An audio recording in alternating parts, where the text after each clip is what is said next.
Hola, muy buenas tardes a todos y a todas. Gracias, Martín, por invitarme.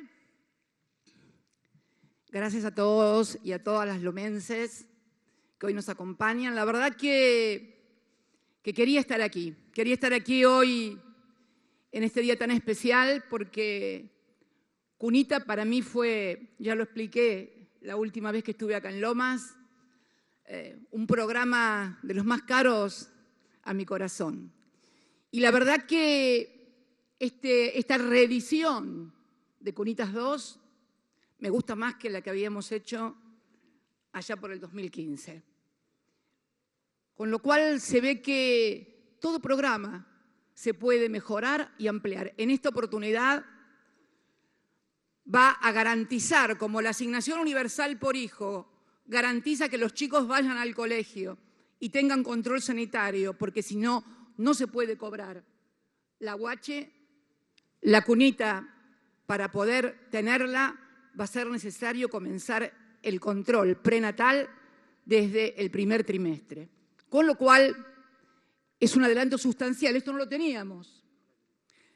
Y ni qué hablar de la intervención de los internos e internas del Servicio Penitenciario Bonaerense. Muy bien, Julio Lac. Para incorporar a esos internos, a esas internas, a un trabajo productivo y solidario como es este. La verdad que esto demuestra que todo puede ser mejorado y ampliado, que no hay necesidad de eliminarlo o destruirlo, que lo importante es mejorarlo, renovarlo e inclusive hacerlo mucho mejor de lo que era el original. Vos recién decías, Axel, hablabas de la destrucción, ¿no? Y la verdad que no es nuevo esto en la República Argentina. Vos te acordabas de otras épocas, pero no sé si lo he contado en alguna otra oportunidad. Pero ya por el año 56 hubo una gran epidemia de poliomielitis. Y la Fundación Eva Perón, ya Perón había sido destituido, por supuesto, tenía pulmotores que decían Fundación Eva Perón, camas, frazadas, sábanas, todo tenía estampado o bordado el nombre de la Fundación Eva Perón. Se dejaron de utilizar pulmotores en chicos que lo necesitaban. Ustedes saben que la polio es una enfermedad que afecta el sistema respiratorio. Se dejaron de usar, aún siendo imprescindibles, esos pulmotores porque decían Fundación Eva Perón. Se quemaron frazadas y sábanas de hospitales, de institutos de niños, porque decían Fundación Eva Perón. No es nuevo el odio en la Argentina. No es nuevo. El odio, como el amor, creo que están desde Adán y Eva, ¿no? Lo importante es poder sobreponerse a eso que muchas veces a nosotros nos pasa cuando nos enojamos y por ahí tenemos reacciones que no debemos. Se siente mucho mejor cuando uno no odia. Créanme que es mucho más saludable, ya que tanto se habla de la salud pública, no odiar. El odio amarga, envejece, estresa. Prueben con amor. Da muchísimo, pero muchísimo más resultado. Tampoco se lo tomen demasiado a pecho, por favor. Tampoco es cuestión de exagerar. Lo exagerado también no es recomendable. Pero yo quería venir acá no solamente por Cunita, debo ser sincera. Hoy, ustedes se acuerdan que en el último acto que estuve, que fue en Escobar, creo, cuando presentamos a nuestros candidatos, a Daniel, a Victoria, que estuvimos con Alberto, con Sergio, bueno, con todos y todas allí, yo hablé de la necesidad de abordar en esta campaña una discusión seria, una discusión en serio de los temas que comprometen e importan a los argentinos, no solamente en el ahora, sino también en el futuro, en lo que viene. Y me acordé que este 12 de agosto se cumplen exactamente 2 años de aquella conferencia de prensa posterior a las PASO. Ayer fueron los 2 años de las PASO, que algunos se olvidaron de la foto y se la recomendaron. Muy bien la cámpora, ¿eh? Muy bien la cámpora. Es buena la memoria, siempre es buena la memoria. Siempre es buena la memoria. Si uno no tiene memoria, corre el riesgo de volverse a equivocar. Entonces, siempre memoria. Amor y memoria, ya 2 cosas importantes. Amor y memoria. Bien. Digo, este 12 de agosto, hace 2 años, no hace ni 2 décadas, ni 2 siglos, no, hace 2 años, 12 de agosto del 2019, día posterior a haber ganado nuestro espacio político las PASO por 15, 16 puntos, si mal no recuerdo, provocó la ira, literalmente estoy hablando, ¿no?, de quien entonces era presidente, que salió a dar una conferencia de prensa donde, bueno, fue tal la sarta de barbaridades que dijo que 2 días después pidió perdón a todos los argentinos, arguyendo que estaba cansado, que no había dormido bien. Es atendible, no tengo por qué dudar. No tengo por qué dudar cuando uno duerme mal, está enojado y puede ser que diga algún exabrupto, pero se comenzó a instalar desde entonces que porque había ganado el Frente de Todos, esto lo dijeron explícitamente en aquella conferencia y lo siguieron reafirmando, teníamos un problema de que no había confianza y los capitales se iban. Mentiras. Esto había empezado el año anterior. Miren, ¿se acuerdan el otro día? Para los que me vieron cuando fue la audiencia en el tribunal oral por el memorándum, dirán que presenté un gráfico de endeudamiento donde mostraba que el endeudamiento desde el 2003 que llegó Néstor estaba en el 116% y terminamos en el 30 y pico. ¿Se acuerdan que era la historia del desendeudamiento argentino con posterioridad a la gran crisis del 2001, después de aquel gobierno fallido de la Primera Alianza? Y cuando uno va al 18, la contrapartida exacta y precisa de ese gráfico que mostré a los argentinos y a las argentinas ese día es este otro. Yo no sé si la cámara lo podrá tomar y se divisará. ¿Se ve? Se ve como una gran montaña, ¿vieron esa montaña inmensa? Esto es un gráfico publicado por el Banco Central de la República Argentina. Es oficial, es oficial. Esto es el ingreso de capitales. Acá estamos en el año enero 2016. Hacía 21 días, 22 que nos habíamos despedido en aquella plaza memorable del 9 de diciembre del 2015. Ahí apenitas, en enero del 2016, comienza el endeudamiento. Miren lo que es esta montaña de endeudamiento. ¿Saben dónde está el pico? En el 18. ¿Y saben cuándo? Miren, si uno mira así, ahí empieza a bajar. ¿Saben cuándo empieza a bajar? Cuando estos capitales que habían entrado para especular, porque hasta el 2015 todo capital que no era inversión productiva debía estar 2 años estacionado para evitar esto, la timba financiera, simple y claro, pero aparte porque no era la primera vez que pasaba en la Argentina lo de la timba financiera. A partir del 76, la timba financiera, a partir del golpe cívico-militar del 76, fue moneda corriente. Y fue el origen de las múltiples crisis en materia de restricción externa, de deuda externa que tuvimos los argentinos, desde el 2001. También, otra escapada después del blindaje, megacanje. 18. Y es cuando en abril, o en mayo, en abril o en mayo, recuerdo, se anuncia que a esta altura, cuando ya venían bajando los capitales, cuando advierten que no les van a renovar el endeudamiento, es cuando anuncian en mayo del 2018 que van a recurrir al Fondo Monetario Internacional. ¿Por qué? Porque venía en picada. Y esta es la caída, fíjense. Recién acá son las elecciones. Todo esto es la fuga de los capitales especulativos. Y el Día de la Bandera, increíblemente el Día de la Bandera, pobre Manuel Belgrano,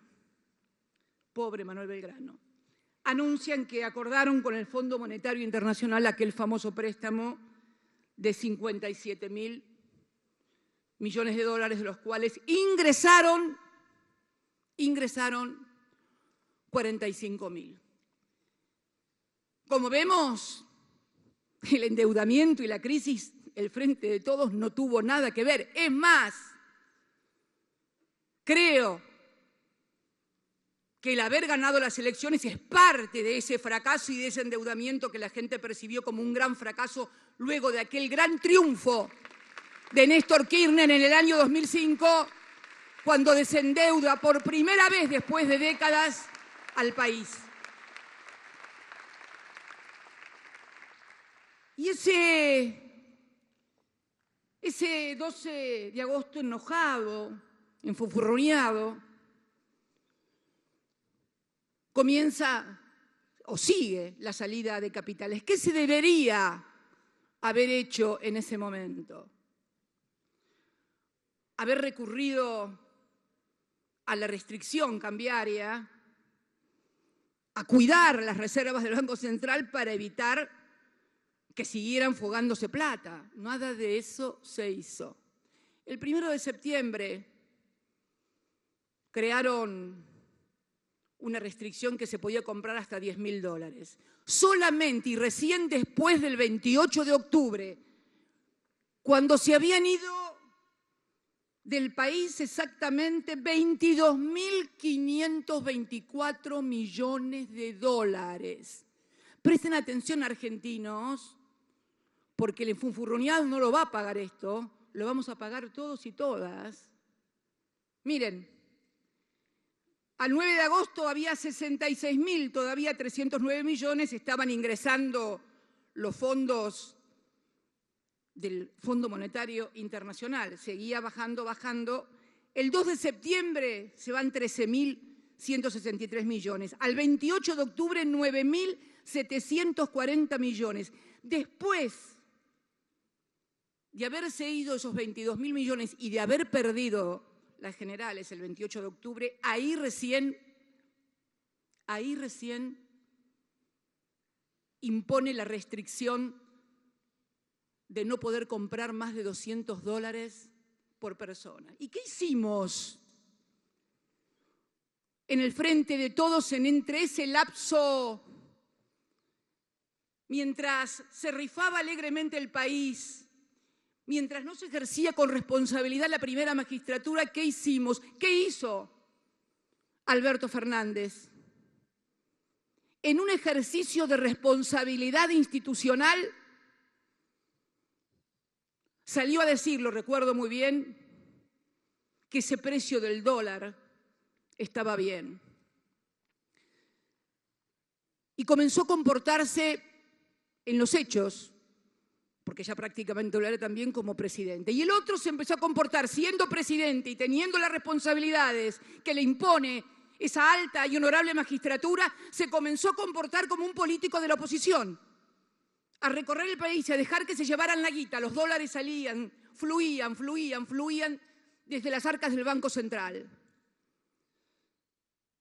Algunos compañeros y algunas compañeras, yo hablo de responsabilidad institucional. Algunos compañeros y compañeras hablaron de ingenuidad política de nuestro presidente. viendo el tiempo transcurrido y cómo tratan a este gobierno, los que hicieron estas cosas y los medios de comunicación, no puedo dejar de pensar que cuando esos compañeros y compañeras hablaron de ingenuidad, alguito, chiquitito de razón tenían. Y todo esto termina, fíjense la diferencia, mientras no había una restricción, mientras no cuidaban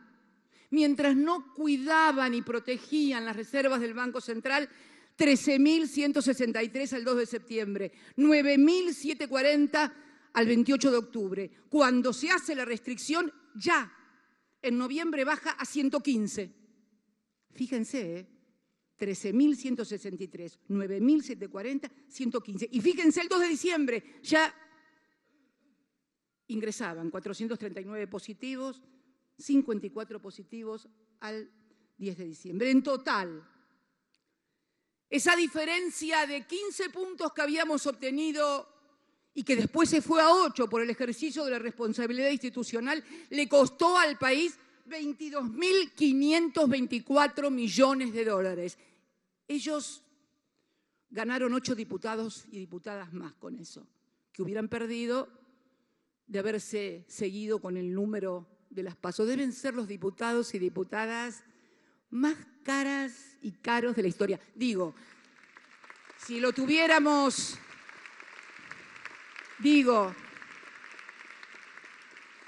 si entre esos 8 hubiera habido, qué sé yo, algún Einstein, alguna Madame Curie, bueno, dale, vamos, dale que ponele, ¿no? Ponele. Invertimos. Pero no. Madame Curie, no sé, vos que estás en la Cámara de Diputados, ¿tenés alguna Madame Curie por ahí, algún Albert Einstein? No, ¿no? No, bien. Fueron entonces 22.524 millones de dólares quemados. Bueno, quemados no, porque alguien se lo llevó. Voy a ser precisa en la palabra. Fugados.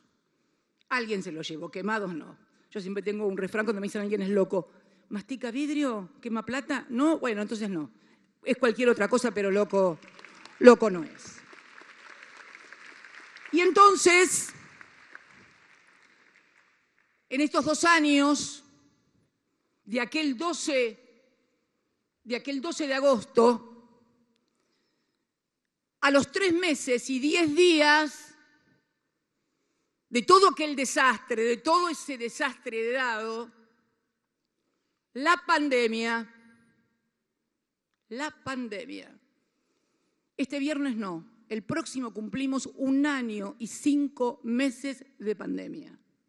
Y entonces, así como se dedicaron a decir que la plata se había ido porque no tenían confianza en el frente de todos, se dedicaron a construir un nuevo relato, que los problemas que tiene la economía argentina, que los problemas que tienen los trabajadores, las trabajadoras, los comerciantes, los empresarios, es culpa de la cuarentena, no de la pandemia.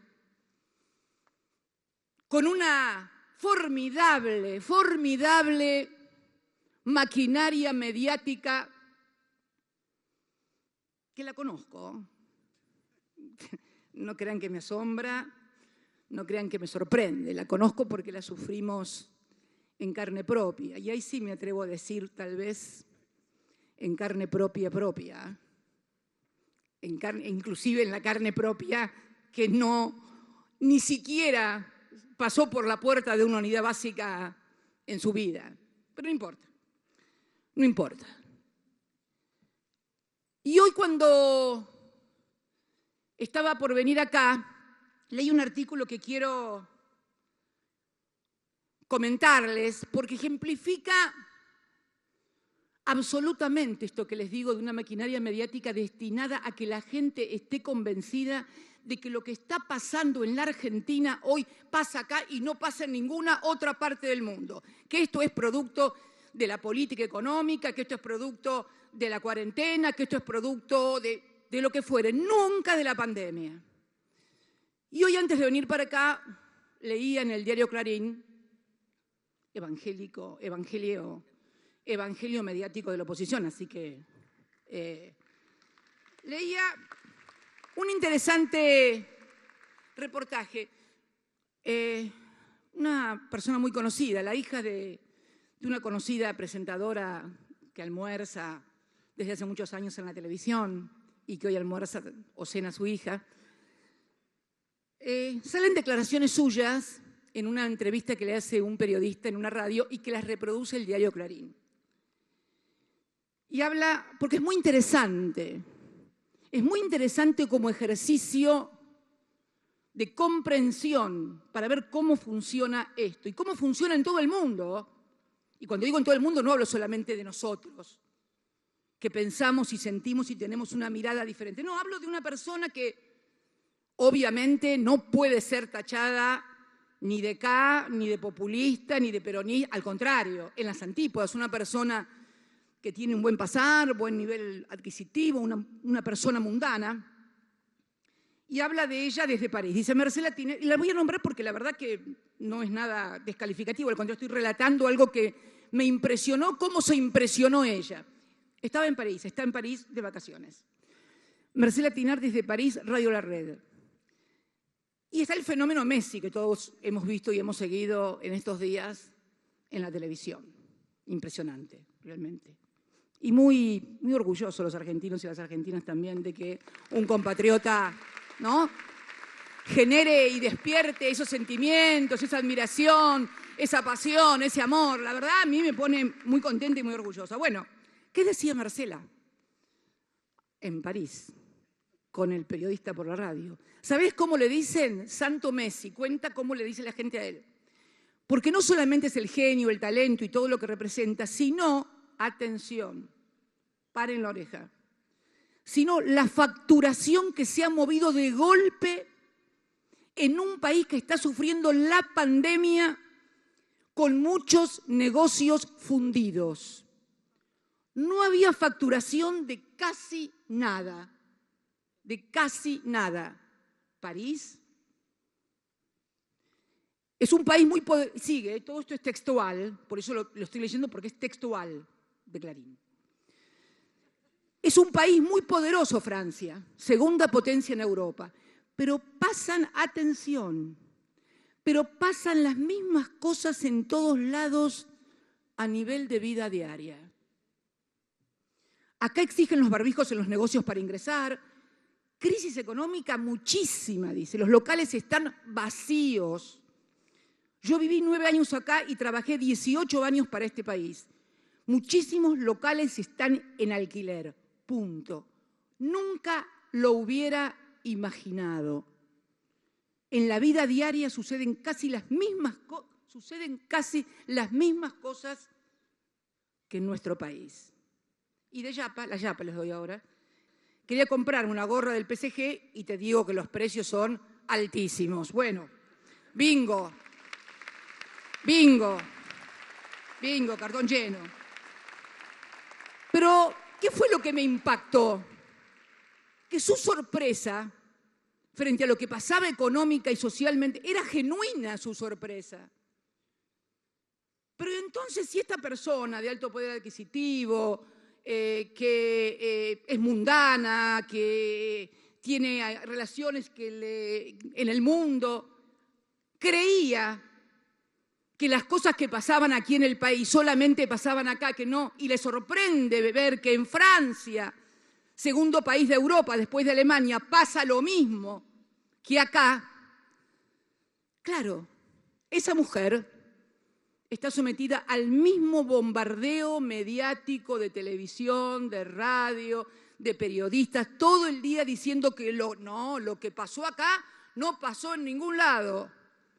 Lo vemos con respecto a todo, con respecto a la economía, con respecto a la vacunación, con respecto a los cuidados, con respecto a todos. Entonces, digo yo, ¿no será hora de que paren un cambio, muchachos y muchachas, con todo el derecho que hay a disentir, a debatir, a pensar distinto, pero a pensar, a discutir, no a mentir, no a engañar, no a no hacerse responsable de lo que cada uno ha hecho en la bendita historia de este país? Esto es de lo que hablaba este sábado que había pasado en Escobar. Y esto es de lo que tenemos que hablar los argentinos y las argentinas. ¿Cómo vamos a hacer para revertir esta realidad? Porque la pandemia va a terminar. La pandemia se va a acabar. Vamos a estar todos y todas vacunados. Pero después vamos a tener que hacernos cargo del muerto que nos dejaron. Entonces, a los responsables de habernos dejado este muerto, por favor, les pido un poco más de humildad, de solidaridad y de patriotismo. Muchas gracias a todos y a todas.